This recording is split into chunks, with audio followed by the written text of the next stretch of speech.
Xemosintez. Xemosintez Vinogradski tərəfindən kəşf olunmuşdur. Xemosintez edici canlılar azot, kükürt, dəmir və hidrogen bakteriyaları qeyri-üzvü maddələrdən kimyəvi rabitələr enerjisi hesabına üzvü maddələr sintez edirlər. Məsələn, azot bakteriyalarından olan nitrifikasiya bakteriyaları paxlalı bitkilərin köklərində rast gəlinir. Onlar amoniakı, yəni zülalın çürüməsi nəticəsində torpaqda ya da su mühitində əmələ gələn maddəni əvvəlcə nitridə, daha sonra isə nitrata qədər oksidləşdirir. Yəni NH3 əvvəlcə HNO2-yə, daha sonra isə HNO3-ə qədər oksidləşdirilir.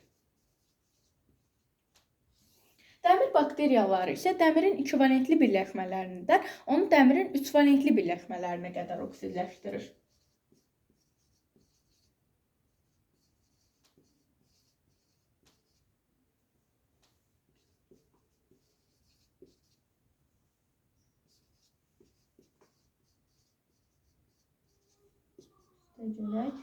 CO2.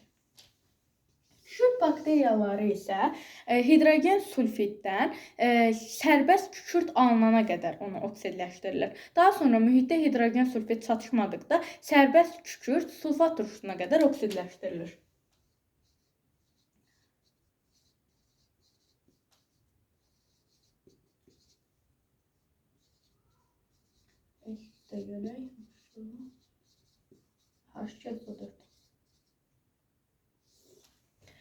Hidrogen bakteriyaları isə torpağın məhsuldarlığında böyük rol oynayır və hidrogeni oksidləşdirirlər.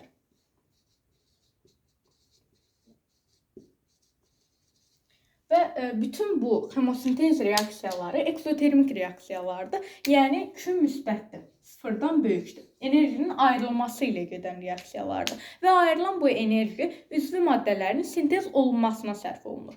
Xemosintez edici bütün canlılar bu prosesi fermentlər qəbulunun baş verməsi ilə, yəni fermentlər qəbulunun köməyi ilə yerinə yetirirlər.